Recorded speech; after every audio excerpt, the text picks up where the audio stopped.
What's up, everybody? This is Kieran Reese, otherwise known as the Obsessed Gamer, the O.C.G, and I'm here playing Metal Gear Solid 3, classic one. Kind of brush myself up on it like one more time before I decide if I want to pull the trigger on Delta to make sure I'm live.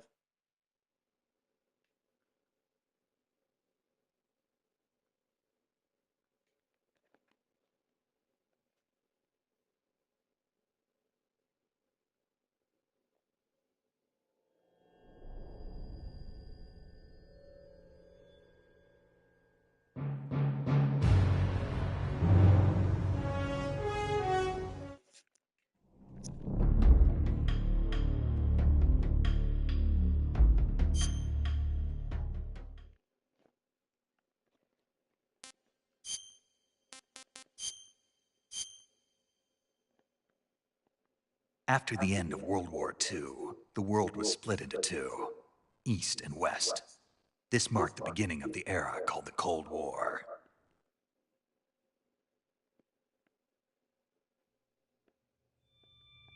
Jack, I've got some important...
Violino Vadno.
Who's that? Radio, get us some back.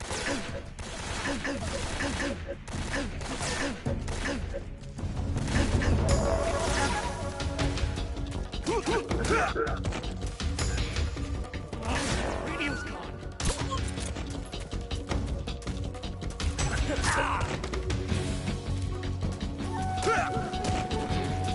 Freeze.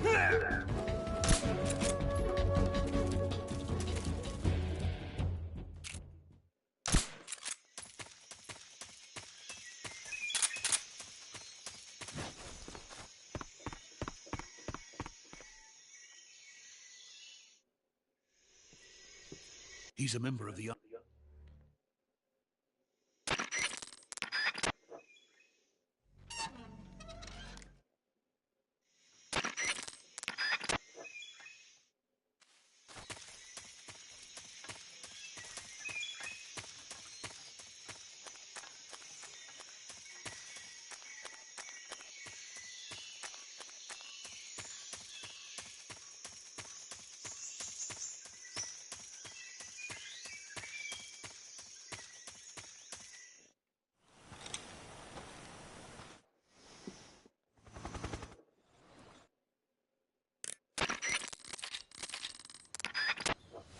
Hey, baby.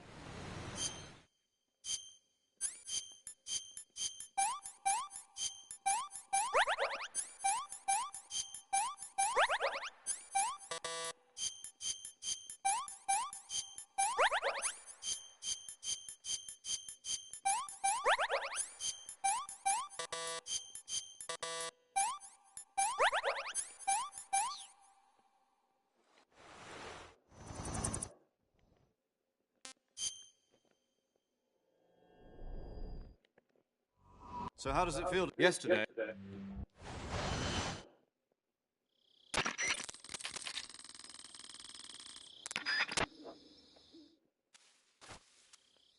Just replaying parts of the original MGS3, kind of decide what I want to do, you know what I mean?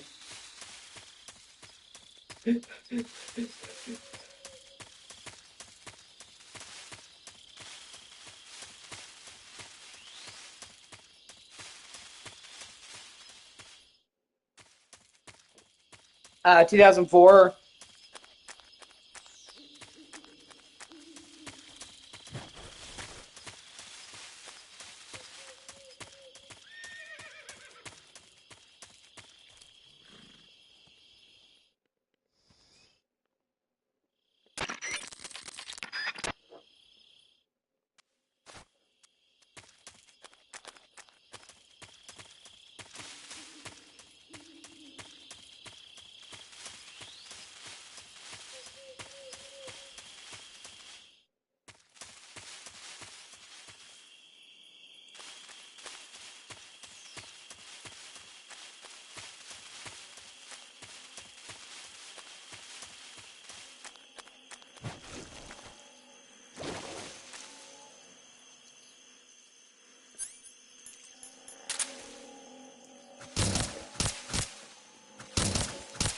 No, I know, it's fine, babe.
Dolino Vodno. Yeah, this game takes place in Russia. In case that wasn't obvious. It's based off of the jungles of Russia. A lot of people don't know there's jungles in Russia, but there actually is. Quite a bit, actually, because Russia's such a big fucking country. And this is,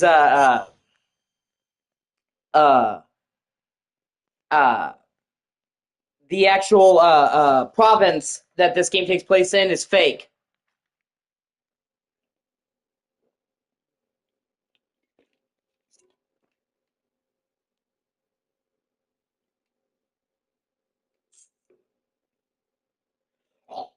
Sorry.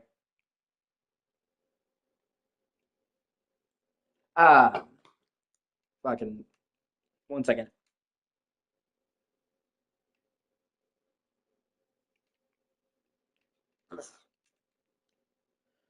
Had a bit of food stuck in my tonsils. My bad.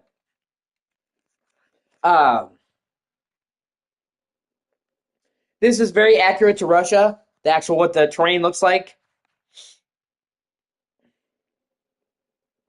the culture and all that stuff. Well, for the time period, but the actual province of Russia is fictional. It's called Selino-Yarsk.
Fucking anxiety.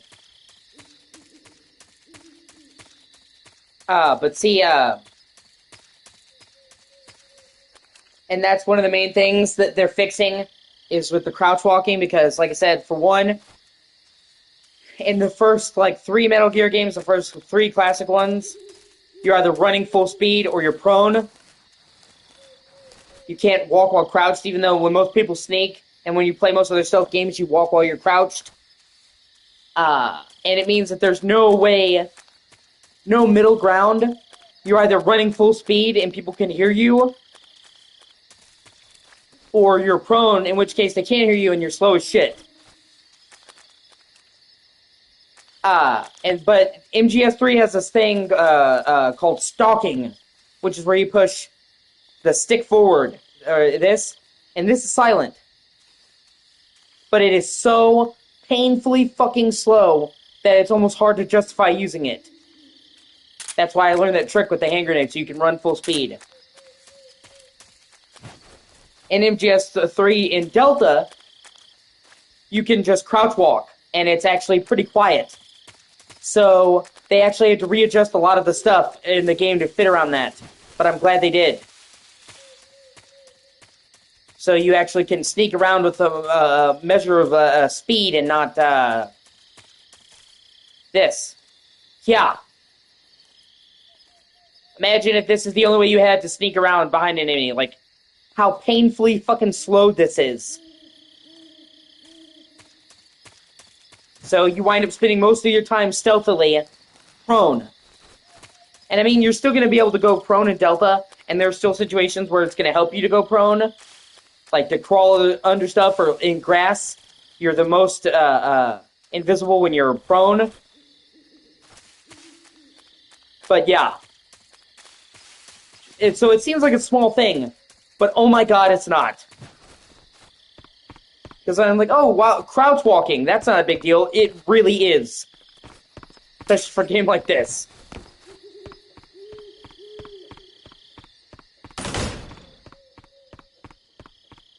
Where you're going to spend most of your time crouch walking. You know what I mean?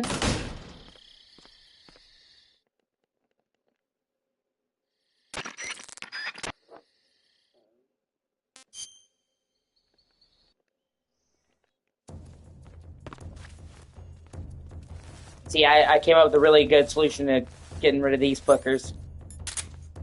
This is one of those times in the game you actually have to fight enemies.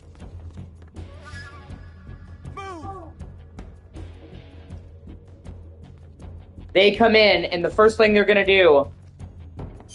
And I had to learn all this to beat this game on the hardest difficulty. The first thing they're gonna do is they're gonna throw some flash grenades. You have to be looking away from them or they blind you, obviously.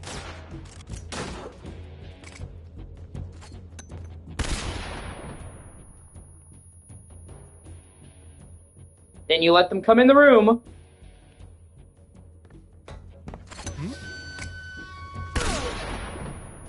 And you throw 2 flash grenades. That neutralizes half of the enemies right there, 4 of them.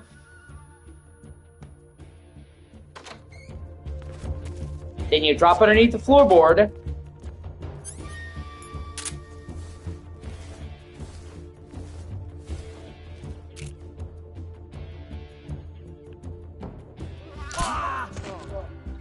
Shoot him. Yeah. Well, see, actually, there's this guy called Perfect Stealth. He's a really cool YouTuber. He basically specializes in Metal Gear content. That's like all he does. And he is where I learned a lot of this stuff, because I was trying to do it in European Extreme, and he gives people helpful tips. Like the whole grenade thing, I never would have known that if it wasn't for him. I see him!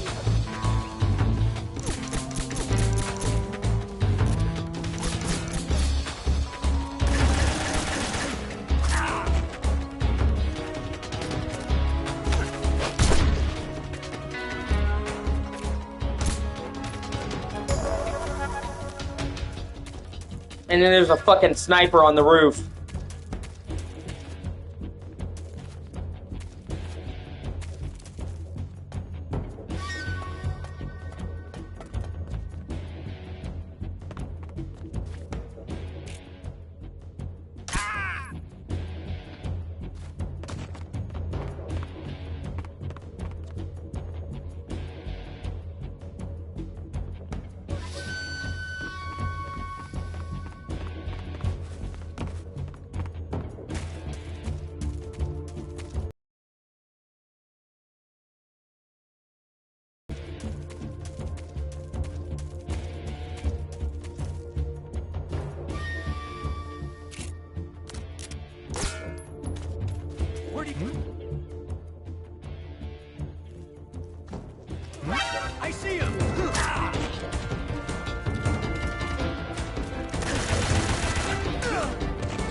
And it's actually interesting, too, because your health meter starts out pretty small, and by using the cure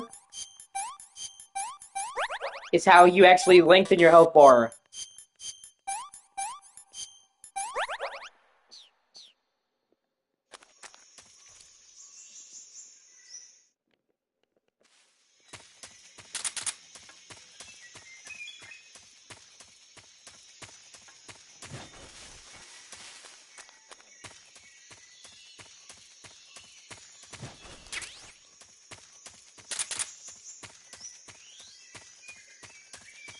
Chironi Prude. Or Chirogeny? However you want to fucking say it. Some of these names for the areas are hard to pronounce because they're legitimately Russian. Say it's a wetland, it's a marsh.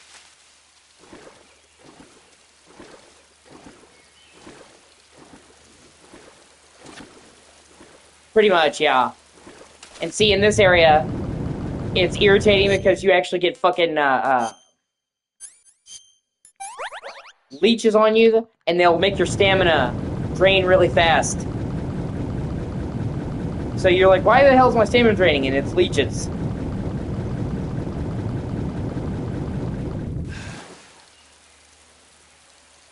You also have to be careful because fucking alligators.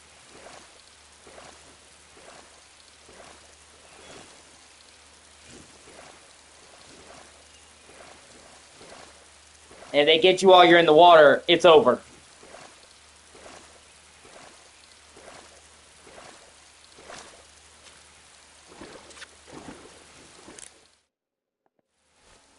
As you might imagine. I mean, obviously you don't have a fight with a crocodile or an alligator anytime. But, you know, you do it on land, you stand at least some chance. If you fight a crocodile in the water, you are fucking dead. Like, so dead.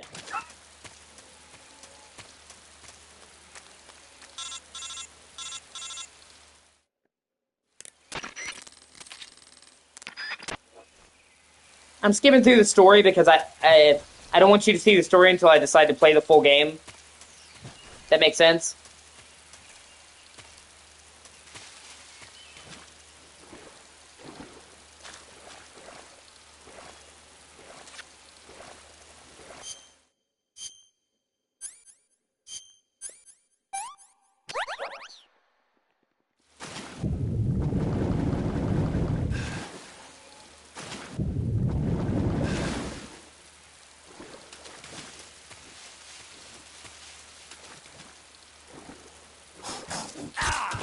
Fuck.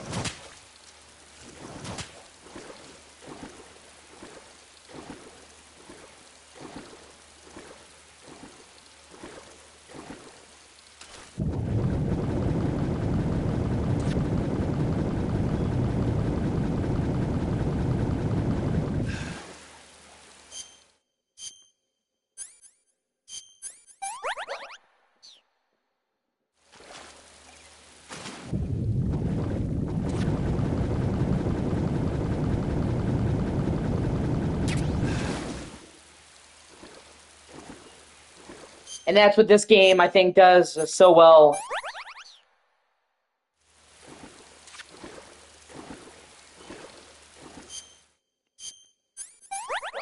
Is the atmosphere. And that's one of the things people like the most about it is the atmosphere.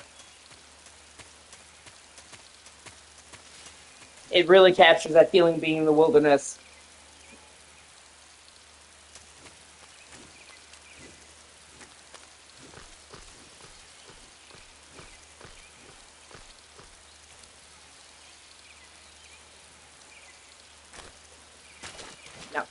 Now, motherfucker.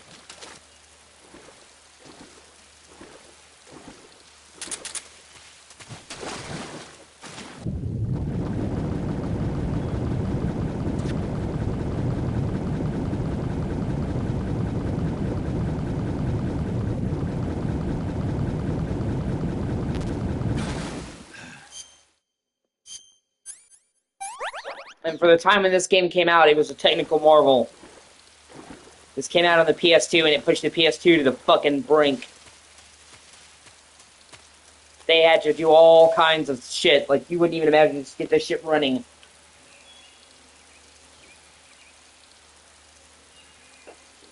Like the foliage. Obviously really important to a jungle. But for PS2, getting the foliage to be this detailed and fully react when you move through it was a fucking nightmare.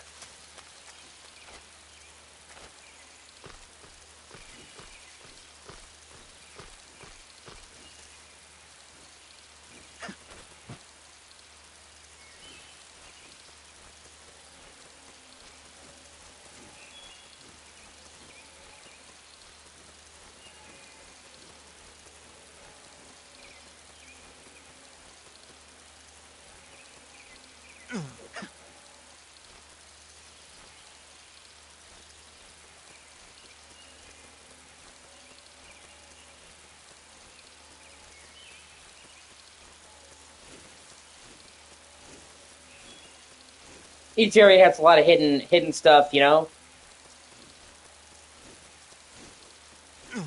Like this, you don't have to get this.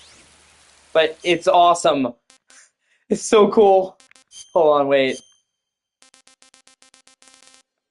Where is it? Oh, no, that's right. Okay, it's in your, yeah, it's in your inventory.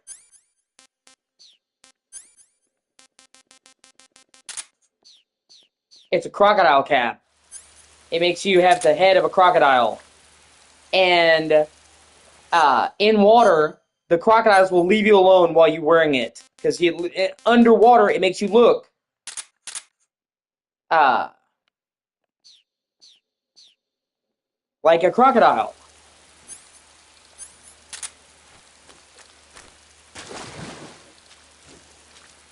See? Like, when you're actually walking around from a distance, it looks like that. And it even, like, chitters like a crocodile. And it's just, that's what I mean when I say Metal Gear can be fucking silly. Because, I mean, it just looks ridiculous. And, like, each piece of equipment, like, you can actually find out the names of them. Like, hold on, I'll call the dude. You have a radio support team you can call, and they'll give you all kinds of cool, like, info. Yo, you're Snake, aren't you? And you're Sigint? None other. I heard that you're an expert on weapons, equipment, and cutting-edge technology. Close. Huh? I am the expert on weapons, equipment, and cutting-edge technology. Ah.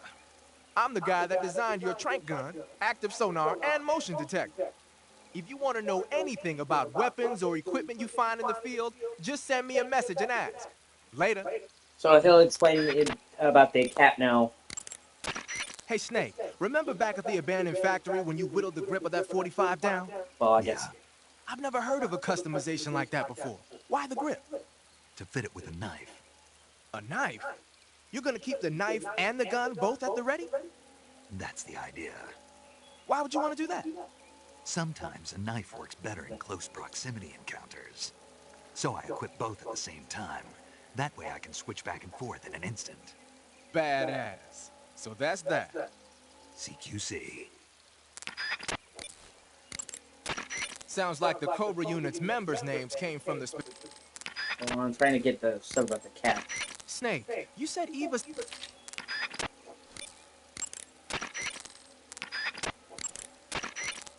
The Davy Crockett's that the... Hey, you got an M1911A1. Yeah, a 45. 50 years since the Army adopted the first model, and they're still using them. It's a real gem of an automatic pistol. But aren't you gonna need more than just one little handgun? Not at all. When you're in a tight spot or fighting in close quarters, sometimes a handgun works better than a rifle. And if I equip a knife at the same time, I can instantaneously... Well, see, that's the thing. That's a highlight of the Metal Gear games. That you either like or you don't. I'm fine with it.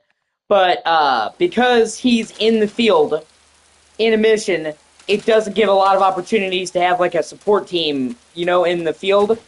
So each Metal Gear has a substantial amount of a story delivered through the radio. Because obviously you're in the field, how are you going to talk to your support team? Over the radio. And almost all the conversations on the radio are optional. But you will get a substantial amount of additional plot and stuff because of that. And some people dislike it because they think, oh, it's too much story, it's too much cutscenes, I don't want to engage in that. I really kind of like it because, he just explained about, the model of gun he was using. He has conversations like that for every single weapon in the game. Or just, saving, for example. It's become a recurring thing where you can save a Metal Gear. Saving the game, Snake? And saving illicit stories. You'll see.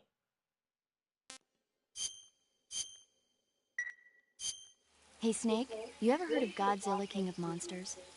No, what is it? It's a movie. You haven't seen it? Nope. It's about this monster called Godzilla who grows to an enormous size in a nuclear test and goes on a rampage in Tokyo. Nuclear test, huh? Then the Marshall Islands must be crawling with giant monsters right about now. It's just make-believe. Maybe that's why my pants have been so tight lately. Snake, it's a movie, not a report out of Los Alamos. I know. So then what happened? Godzilla is immune to all weapons, and humanity has no way to stop the monster. Dr. Shirazawa develops a new type of weapon, but meanwhile, Godzilla is getting closer and closer to Tokyo, obliterating everything in its path. It was originally a Japanese movie, but they made an American version, too. I recommend seeing the original Japanese one if you ever get the chance. It's mostly mindless fun, but it's also got a serious anti-nuke message as well. Where can I see the original? You'll just have to go to Japan. Really? That's too bad. Well, if you wait 40 years, you might be able to see it in America, too. Why's that? 2004 will be Godzilla's 50th birthday. You think they're still going to be making Godzilla movies then? Of course! Everybody loves Godzilla. You sure know a lot about movies. I don't suppose you're the movie-watching type, are you? Not really. Okay, then I'll tell you everything I know. When the going gets tough, movies can save your life. It's always good to be able to look at things from a different perspective when you get in a jam. That's the magic of movies. No kidding. Well, I guess it might at least make a nice distraction. That's the spirit, Snake. Have a little fun. And see, okay, so every time you call her to save, she will give you a speech about a movie or something like that. And they're all real movies. Obviously, Godzilla is a real movie. And fun fact, that conversation was meta because, one, Godzilla came out in 1964, the year this game is set. And two, this game launched in 2004. So her saying 2004, that'll be Godzilla's 50th anniversary, was Kojima reminding people that this was Godzilla's 50th anniversary. But she'll also talk about From Russia with Love, James Bond, and many other 60s movies. And they have a lot of really cool conversations tied to that. Just to save.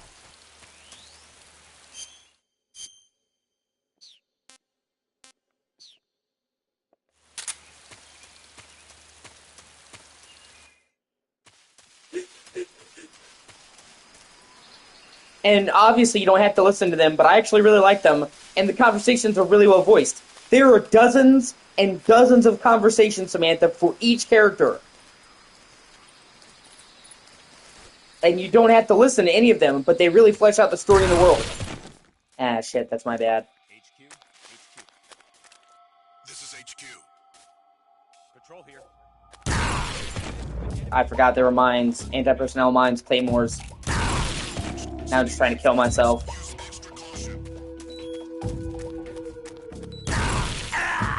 Ah!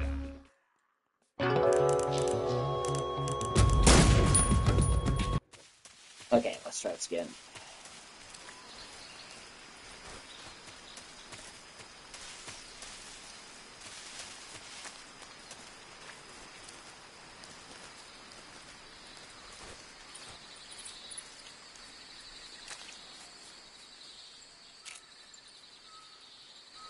See, my hunger bar is below half. You see his hand is all wobbly, that's why you need to keep eating. Eat a crocodile. Ah. Ah. What can I say?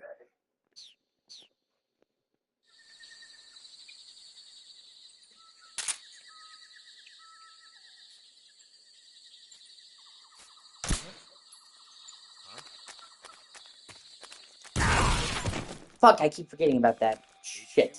HQ. They blend them in really well. This is HQ. We have evidence of an enemy intruder. Commence alert formation. Let me redo that again. Use extra caution. Shit, so is Russia. Man eats crocodile. That's funny.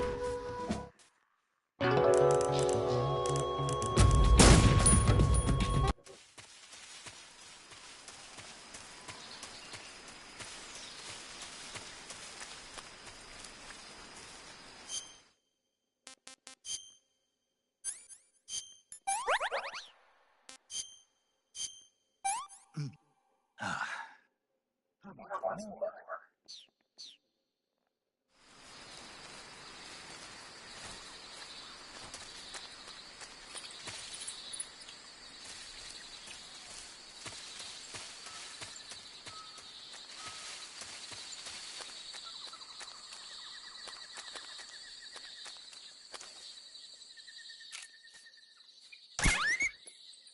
I hate having to kill dogs in games.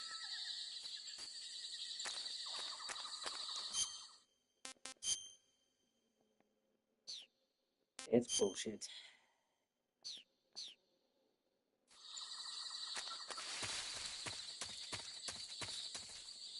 Especially when they whine like that.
Okay, I could have came in this way. See, there's multiple ways around that I could have gone.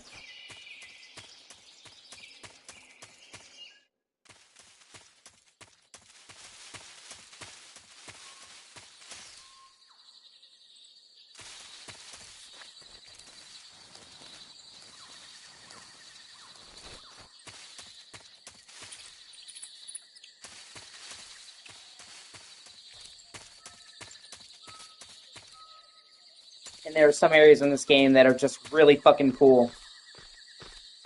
Like, and they were really cool for the series. Like, the area you're about to see.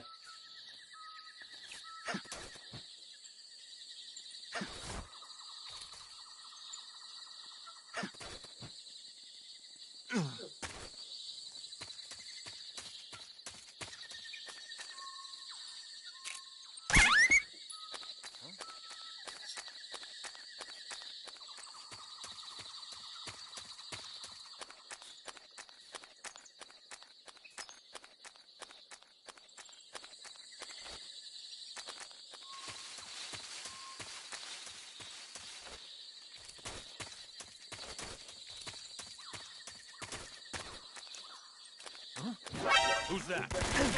What's wrong?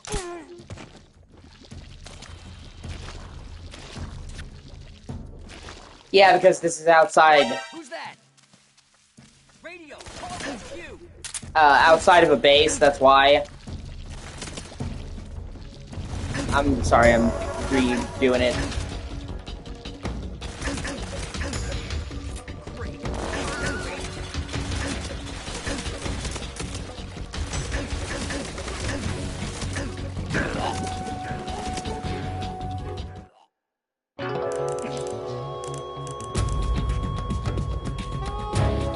No, this isn't happening.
What's going on? Respond.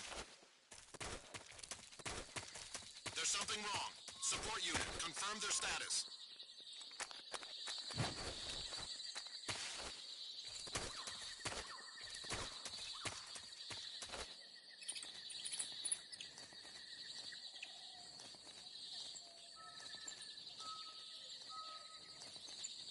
Shimmy, shimmy. I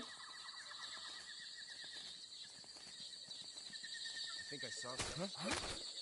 Who was that?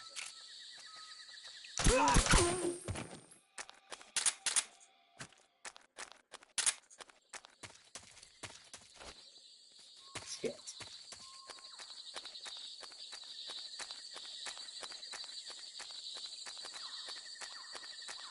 Ooh, honey, honey. Bow, bow, bow, bow, bow. You were my candy girl.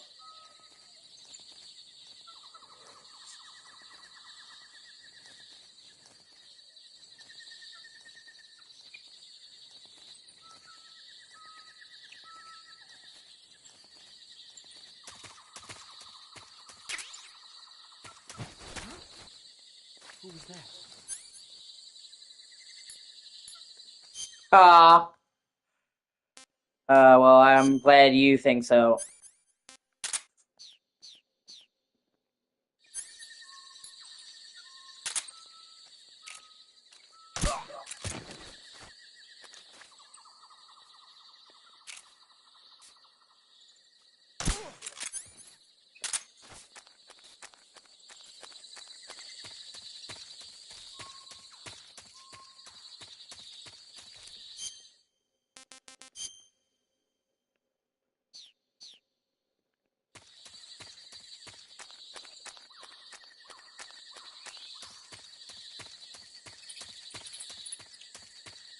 This area is really fucking cool. And it's one of my favorite areas in the series, Bolshaya Pass Base. Because in most Metal Gear games, you would explore a giant base. It was an urban infiltration. And in Metal Gear Solid 3, you're in the jungle, so they'll have you come upon a bunch of smaller bases before the big base. And this is like everything from a major base shrunk down.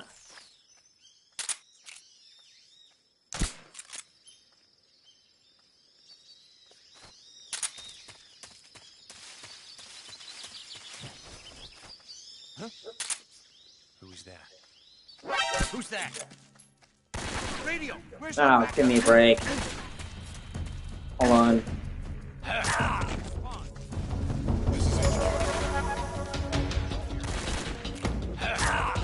Ah!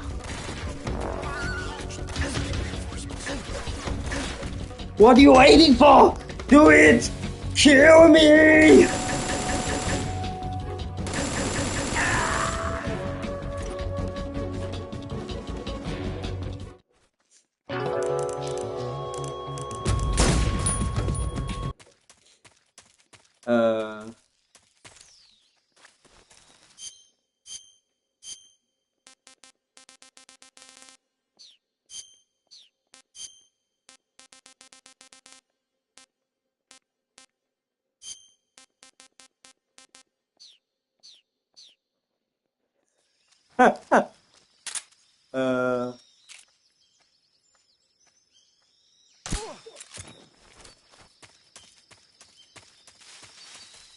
You have the central complex, surrounded on all sides by jungle. I appreciate that as well. With enemies patrolling, you have the fence set up with machine turrets.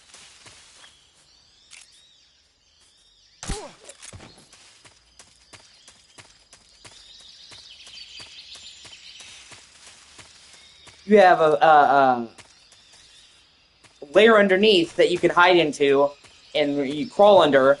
Who's that? Oh, come on, bro.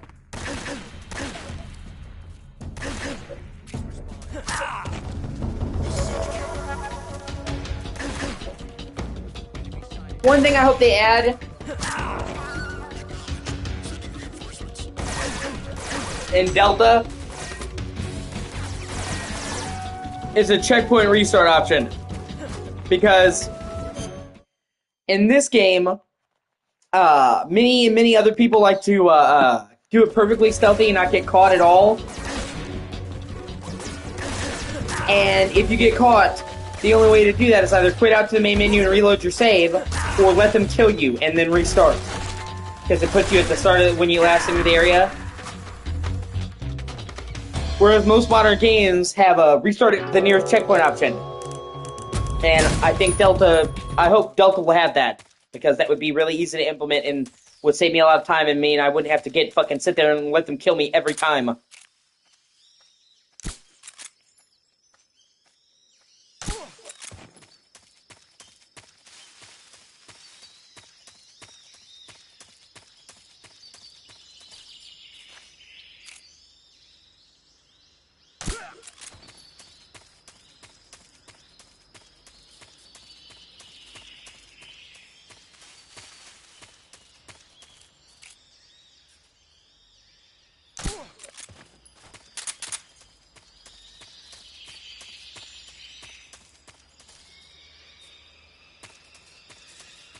Yeah, so you have the grate outside, you have the electrical fence, you have a trench below that has items in it, as you can see here, that you can also use to hide below.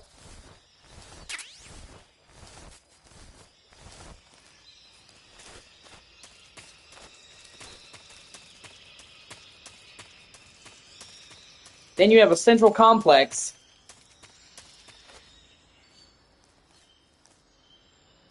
With beds and a bunk.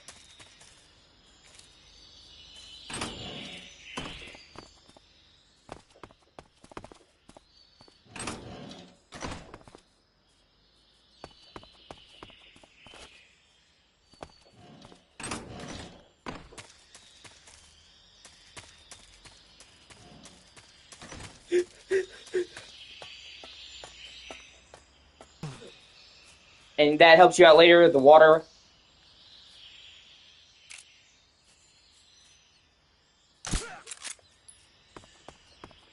There's a helicopter over there.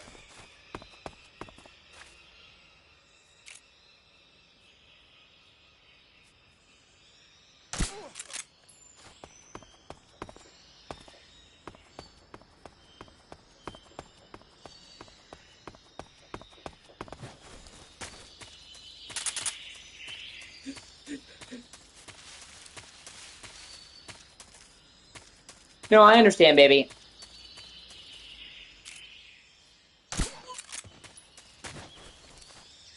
There is a radio station of equipment and healing supplies, which can help you out later.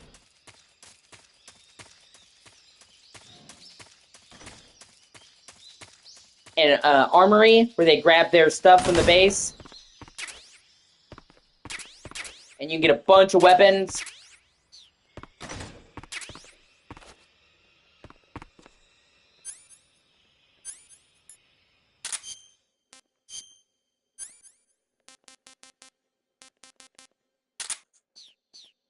And I'll show you something really cool. So this whole area, it's like they took a giant base, right? And they condensed it into one tiny square. And that like it sounds simple, but that to me is fucking genius because it makes it so this area is so dense. You know what I mean? Where on paper it's just it's a square. Here's an outhouse. Oh, here's where they have the food. It's like this micro base, and I think it's so cool the way they took what would have been a big base in other Metal Gear, condensed it down to a little spot. So you have that feeling of going into a base and out of a base because you're going in and out of the jungle. Instead of other Metal Gear games where you're literally in the base, that's it, you're in the base the whole game. But later on, this helicopter chases you. And showing his attention to detail, if you put a fucking TNT charge on this helicopter, and then you blow it up, this helicopter will be crashed, and it won't come and find you later in the game when it normally chase you. And they'll even say, oh crap, one of our helicopters is down. The fact that is like such great attention to detail. Like literally,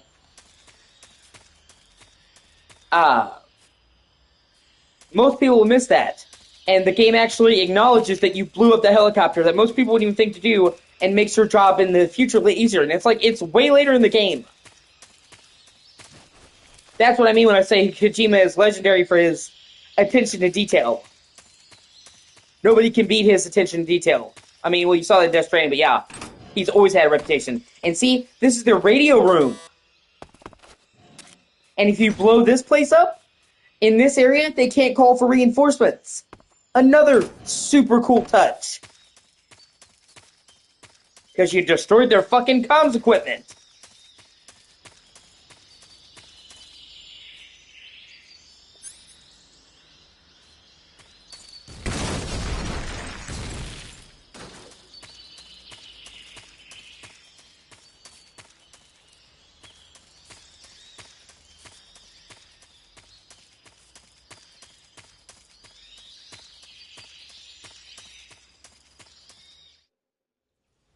You have a boss fight here.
Perfect. I've never felt a tension like this before. That's so different from simply changing a clip.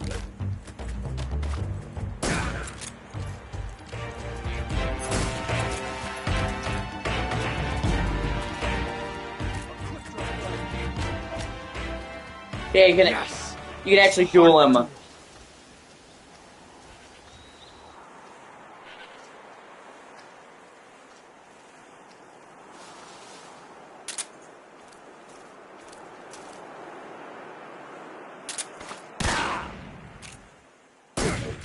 danger. Sit back and watch.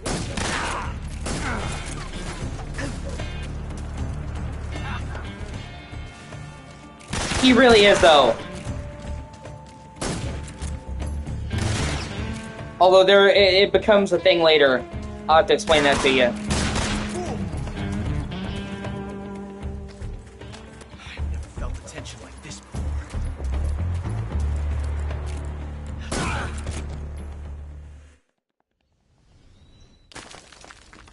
And see, now you're in a cave.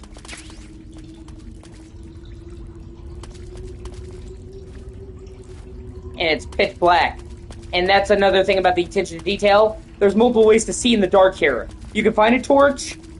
You can find night vision goggles. Earlier in the game, you used them. And if you sit in the dark long enough, his eyes will naturally adjust to the dark like a person's, and you'll be able to see better. And shit like that's crazy.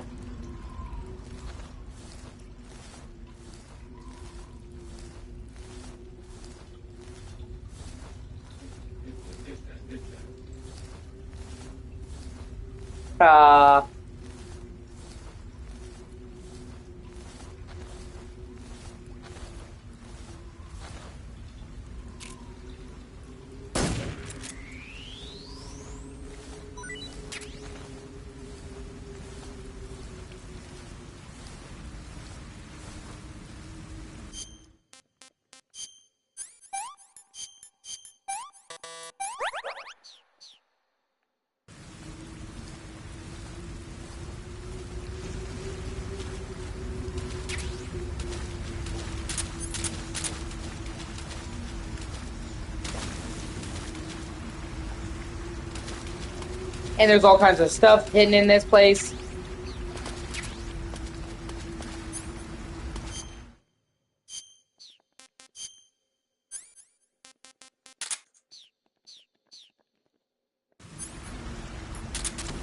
So you can pull out a torch. You can even wave it. And what's really cool, you have to find your way out of the cave. The wind will actually blow the fire towards the direction, to the way out of the cave. So you can follow the wind trail, the flame leaves, to find the way out. Just like I said, for 2004, that was fucking insane attention to detail.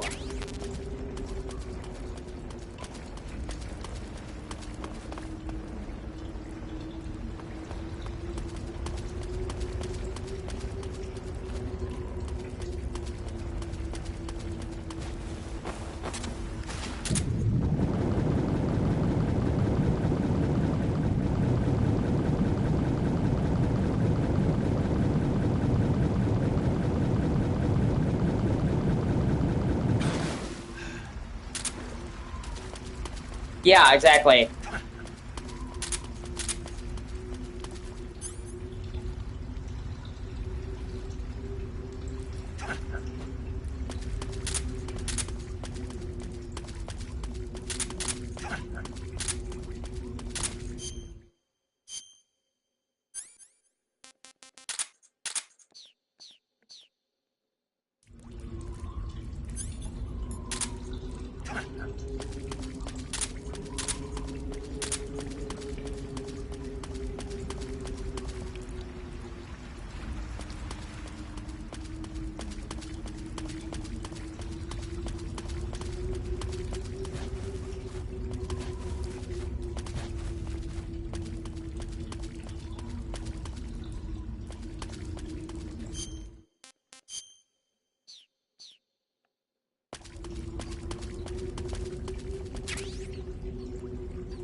Alright, I'll be right back.